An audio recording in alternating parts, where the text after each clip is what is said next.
The first domino of the Calgary Flames offseason has fallen, and Tyler Toffoli is in New Jersey. You're Locked On Flames, your daily podcast on the Calgary Flames. Part of the Locked On Podcast Network, your team every day.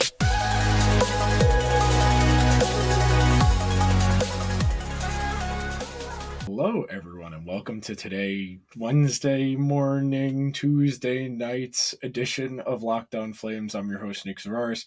Today's episode is presented by FanDuel, and we here at Locked On Flames got you guys covered all summer long, because if today, the last few days, are any indication for how this offseason is going to go, there's going to be lots of activity, so you got to be subscribed wherever you get your podcasts, on YouTube as well.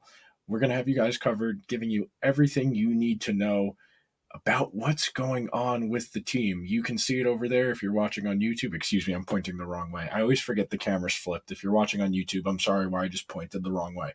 But you can see it over here on the graphic off to my side. We're going to be talking about the Tyler Toffoli trade in the abstract, big picture, what it all means. We'll talk a little bit about who Yegor Sharangovich, the forward they acquired from the New Jersey Devils, is, what type of player he is, what he could be for the Flames. And then third segment, we're going to try and pick through it all. We're going to try and read how the market is developing. Pierre-Luc Dubois also got traded today.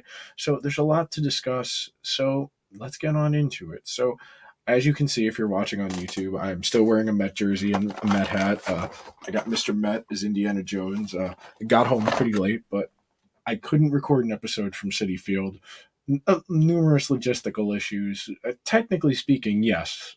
Jess texted me as soon as the trade went down, can you record right now? And I sent her a picture of Starling Marte standing in right field, and we both giggled and said this would be good content, but the whole Digital Media Copyright Act makes it difficult to record videos in public, because I know I am not actively playing whatever song is playing at the stadium, but YouTube and the filters that pop creators for Digital Media Content Act violations, they do not know that I am not the one playing the music, that I am not claiming ownership over whatever song is playing in the background. So had to wait till I got home. Jess wasn't able to make it up. Jess has to be up early tomorrow morning. So I'm going to hold it down, and we're going to talk about this big picture. So over the last few weeks, we've kind of figured we're going to start seeing dominoes falling. And to me, I thought Elias Lindholm would be the first one, because he's the biggest fish. Because if you trade your number one center, that sends a message to your fan base, everybody else, that, hey, we're taking a step back. That there's no other way around it. Unless you are getting a player who could fulfill that role, step up into that role as a number one center back, you can't really sell it to your fan base that that's what the plan is, that you still think you can be competitive selling that first guy, selling your number one center. So that's why I assume Lindholm would be first, because he's the biggest fish, and because he's going to command the most money, and realistically, he's going to get the best trade package in return. I was a little surprised that Tyler Toffoli was the first of the chips to get moved, which includes Noah Hanifin, Nikita Zadorov, Daniel Vladar. There are definitely subsequent trades that are going to happen over the next 12 months, but I was a little surprised to see Tyler Toffoli moved.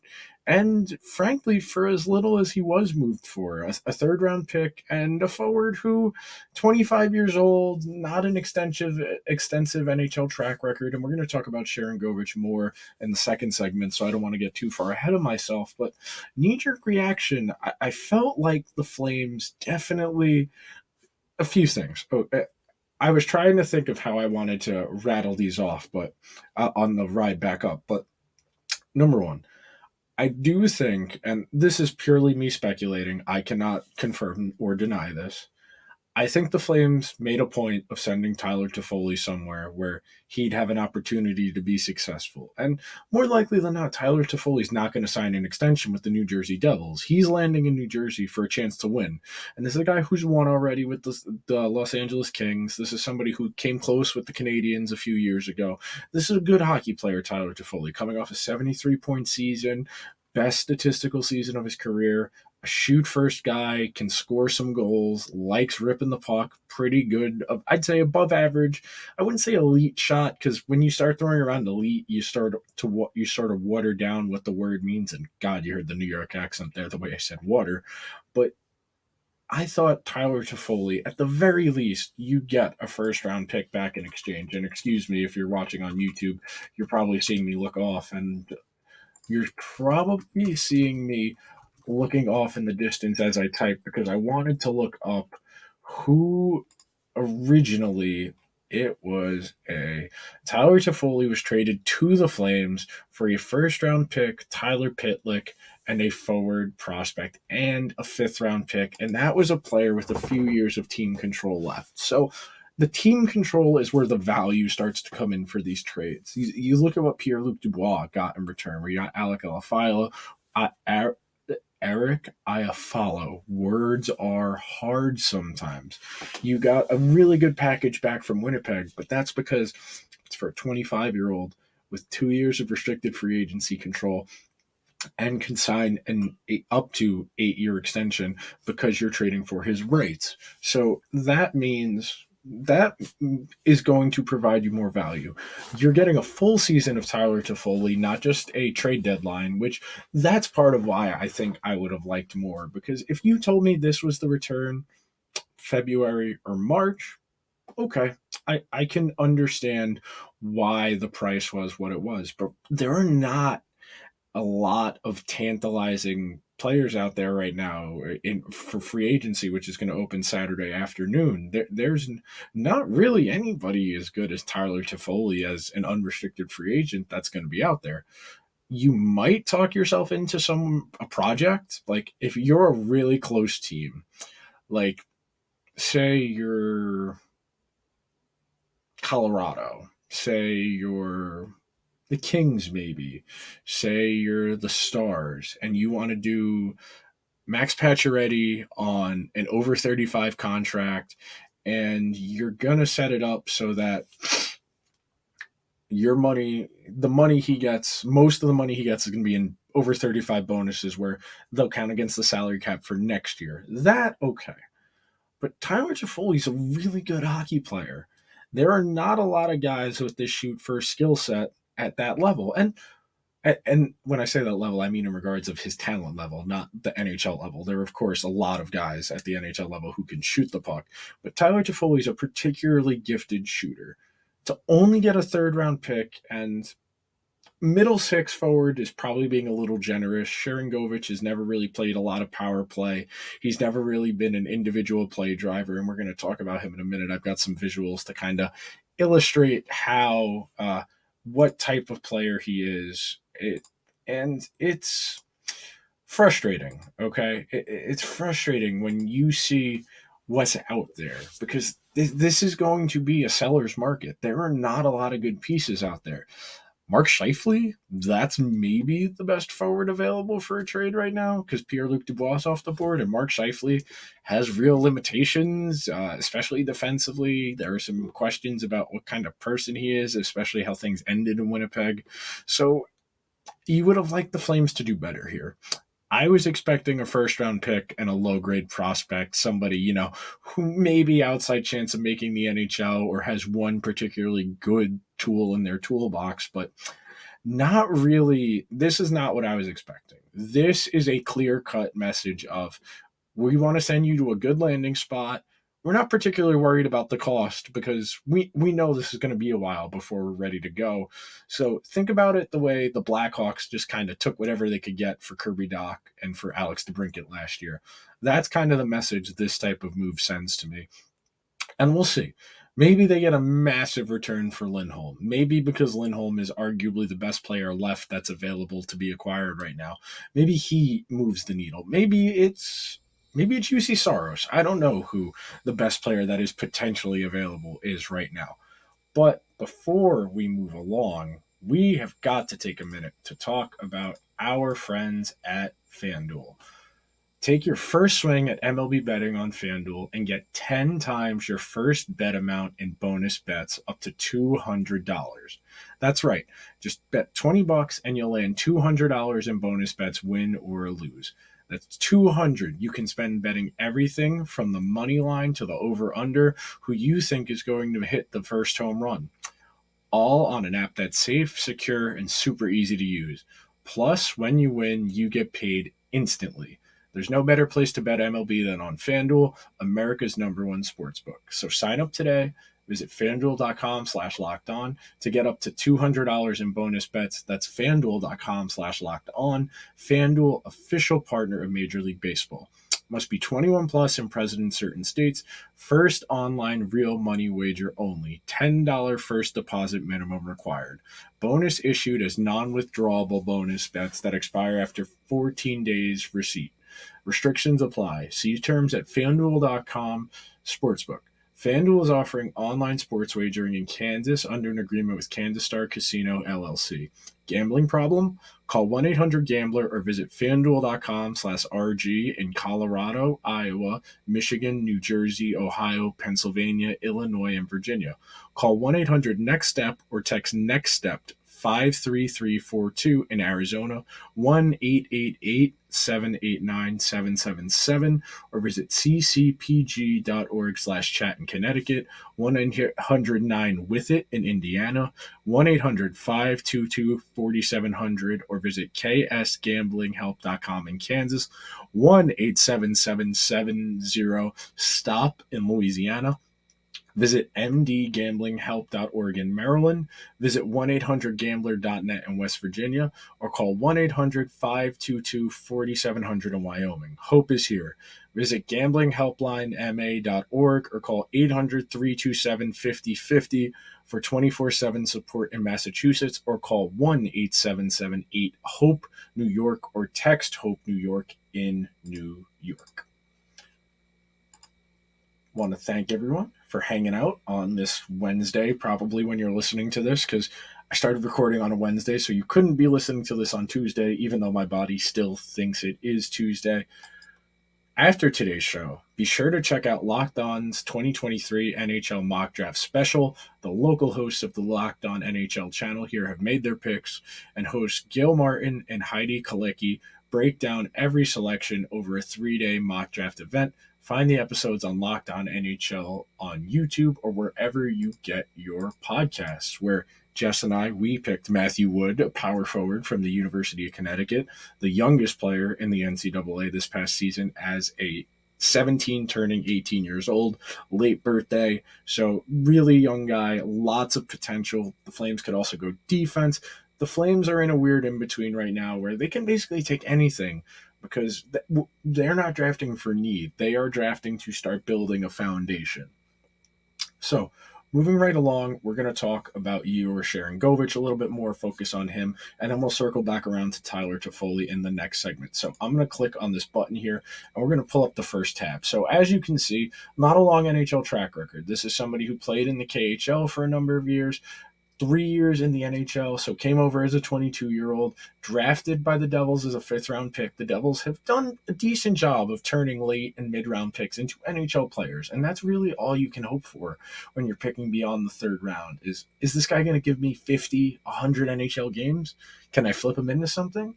Because Tom Fitzgerald of the New Jersey Devils just turned a 5th-round pick and a 3rd-round pick into Tyler Toffoli for one season, which sounds pretty good. So you'll see, 106 career points, career high in goals in a season, 24. Nothing really jumping off the page here at you on face value. Now this visual, if you are watching on YouTube, is a little bit more in-depth. I only really want to focus on one thing, and that's the amount of even strength time and the common line mates. So you see that top graph there. The main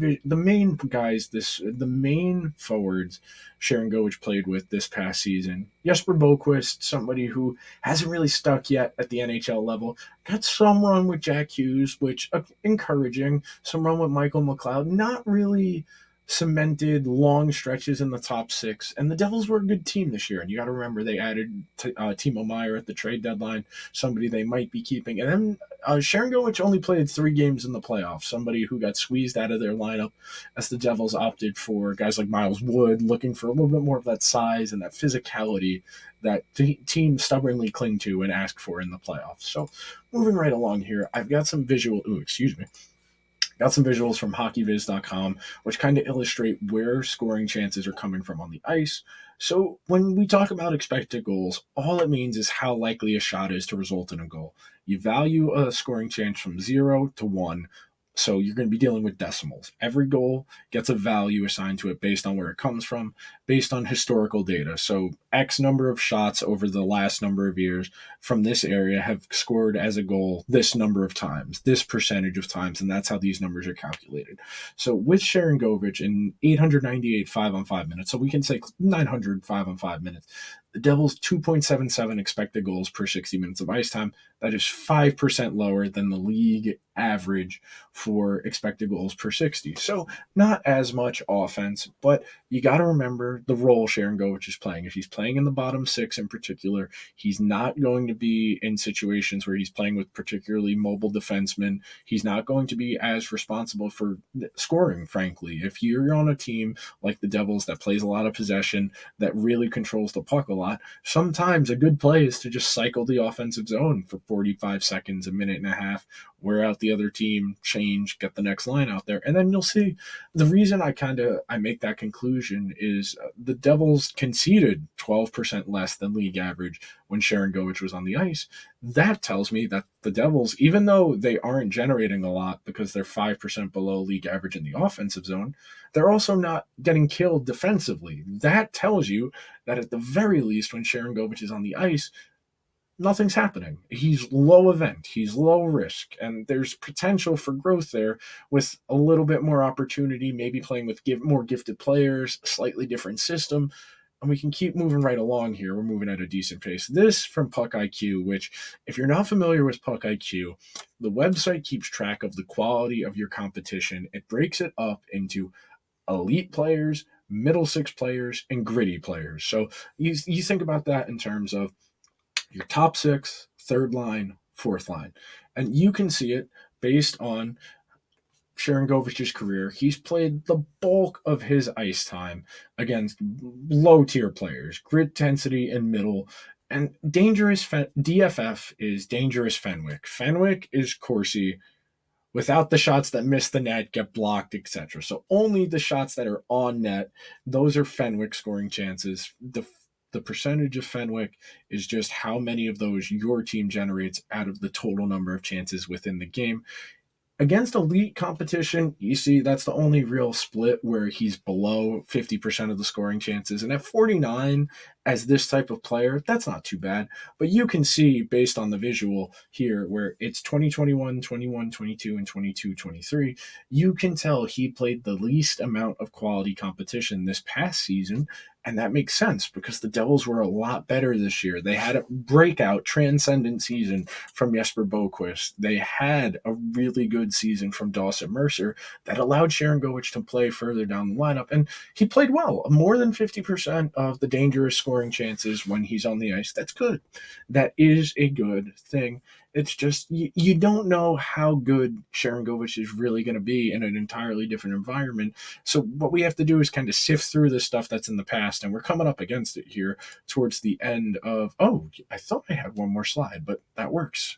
Okay, so you get what the image is here. Maybe Sharangovich is a second liner if you have really good line mates for him.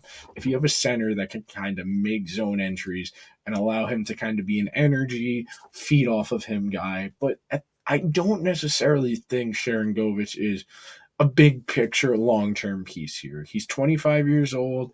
I want to say he has one more year under contract, and I'm going to pull it up right now. I should have looked this up before, but I was busy trying to put together that quick little slideshow so you had some visuals for you. Yeah, Sharangovich is. Excuse me, I was incorrect. He is a restricted free agent and he is arbitration eligible. So that means he is going to sit down with the Flames. The Flames are going to sit down with him. There will be someone in the room. He will submit a number he thinks he is worth. The Flames will submit a number the Flames think he is worth. The arbitrator will make a ruling in favor of who is correct. So this makes it tricky because you're getting off on a foot right away where you're going to have to tell a guy to his face, hey, we don't think you're worth that. And that's tricky. That is tricky when you have to immediately start off a relationship in that type of context. Moving right along here. One last time, thank you everyone for hanging out, listening to today's show. Make sure you are subscribed wherever you get your podcast or on YouTube as well. Cannot recommend watching on YouTube enough. We can add more value to your experience. There are things to look at. There are graphs. There are charts. There's more immersion when you watch on YouTube, because Jess and I can give you more to work with in terms of understanding any point we're trying to make. So yeah, if you have the opportunity, give us a try on YouTube. We appreciate you if you're on Apple Podcasts, Spotify, wherever, but give the show a shot on YouTube and you might be able to pick up a little bit more. So one last segment, trying to read the tea leaves. A great expression, an expression I was familiar with before. I want to say Prisoner of Azkaban or maybe Goblet of Fire. I forget the first the first Harry Potter movie where they go up to the clock tower with Professor Trelawney and they literally have the tea mug, cup, whatever. Yeah, teacup. I'm stupid. Don't mind me. I'm tired. They have the teacup and literal tea leaves in it and reading fortunes out of it. So I want to say this is the first step in something similar to what you've seen in other places. I think if the Flames are not actively looking to tear it down to just Huberdeau, Kadri, Uyghur, if you're not just looking to tear it down, and Rasmus Anderson, if you're not just trying to tear it down to those four guys, you could have gotten a lot more for Tyler Toffoli. And I do think Kevin Conroy is making an honest attempt here at sending guys to decent landing spots. Like, I'm sure there are worse teams who probably would have offered a little bit more for Toffoli, but Conroy didn't want to do him like that. He wanted to send him somewhere where he'd have a chance to win, because that's something that mattered to him. Because if not, Toffoli probably would have been interested in signing an extension. And from what I understand, if I remember correctly, what I read, I'm going to pull it up right here because I want to make sure I'm quoting it accurately and who reported it, because it's tricky. It is very tricky. And where is it? Blah, blah, blah. 70. No. I can't find that tweet. So I'm not going to cite what I think it said because I want to be accurate. I'll get back to you. I'll throw it on the feed when I re-find it, and I'll bump it, quote tweet it, etc. So everyone knows what I'm talking about. But I want to say it was centered around the Flames not reaching out to Tyler Toffoli about an extension promptly, and he felt kind of weird about it. Whatever, it doesn't really matter. What matters is the Flames are starting to unwind this group. And I think the most important point I want to make here is the Flames cannot do half measures. You cannot trade Tyler Toffoli and Noah Hannafin and Nikita Zadorov and Daniel Vladar and then give Elias Lindholm like $8.5-9 million a year. You saw what Pierre-Luc Dubois got, $8.5 million per year, and the Kings had to give up 3 players, and they had to give up 3 players to get him, and $8.5 million per year. I don't think Elias Lindholm is worth $8.5 million per year at the age range he is going to be under contract for, and what the Flames are going to be, frankly. If you're going to be a bad team, you would rather roster 3 guys for $8.5 million a year than 1. It's nice. I don't think Elias Lindholm is the type of player you need to be bending over backwards trying to facilitate, keeping, to really orchestrate your entire organization around. He's just not that tier of player. He's a good player, frankly. Any team that gets Elias Lindholm is probably going to give up less than he is totally worth. It is hard to get fair value in the NHL in trades, and for the most part, teams don't. For the most part, teams always end up losing one end of these trades. That's just And the ironic thing is every guy who accepts a trade thinks they're winning the trade. You look at it, you saw Kevin Hayes get traded for a 6th-round pick as a straight salary dump at 50% retained. The Flames turned Tyler Toffoli into Yegor Sharangovich and a 3rd-round pick.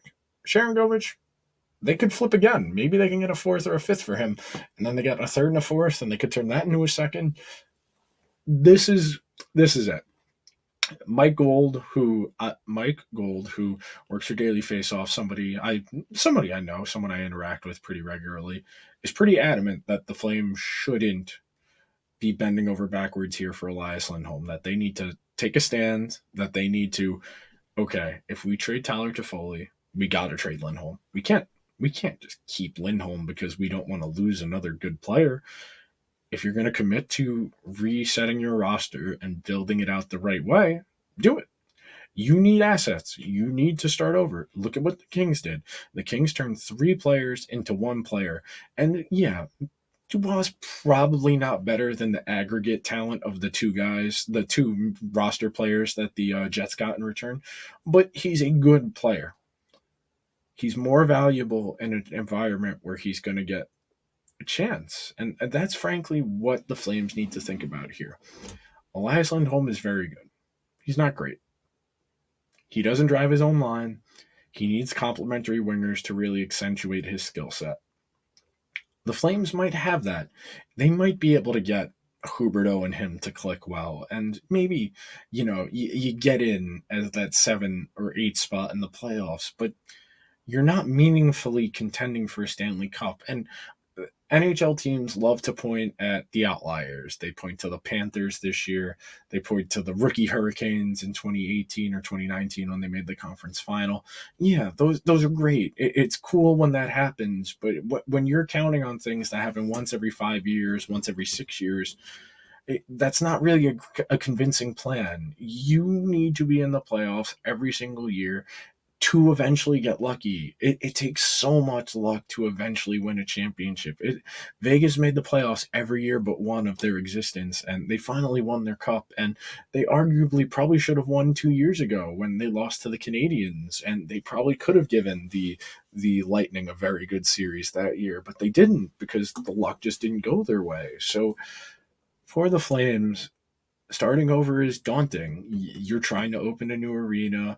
You've got an older owner who probably doesn't want to waste 2 or 3 years of what he's got left as a living entity on a bad team. So I understand why the Flames wouldn't ever commit to a full-throated rebuild.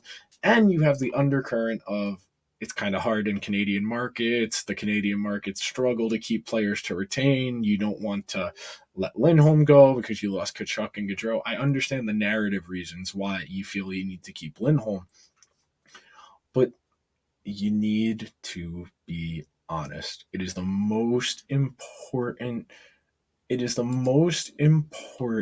messaging aspect to me. I don't care what you think is going to happen.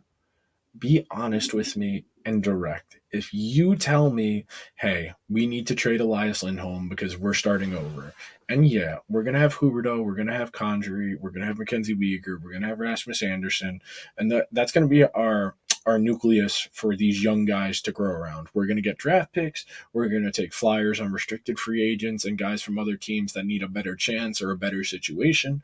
And we're going to figure it out as we go. But we're not totally tearing it down. And frankly, you couldn't trade those either of Huberdeau or Kadri for at least another year or 2. There's just too much money in term on both of those deals. But that's neither here nor there. That's not the point. You got your 4 or 5 marketable guys. You hope Dustin Wolf is your franchise goalie. You got a starting point. Okay. Now let's get assets in here. Let's turn over the core. Let's get younger. Let's get faster. Let's get cheaper. That's your selling point. If you hear any of those words similar in that fashion, you don't have to pay me, Kevin Conroy, but just pat on the head. Tell me I did a good job. That will do it for today's episode of Locked On Flames. Hope everybody had a good time. Have a good day. Make sure you are subscribed wherever you get your podcast. We got your team covered every single day. Jess will be back with you guys tomorrow. I will be back on Thursday, and we will continue to try and interpret what is going on in the NHL today.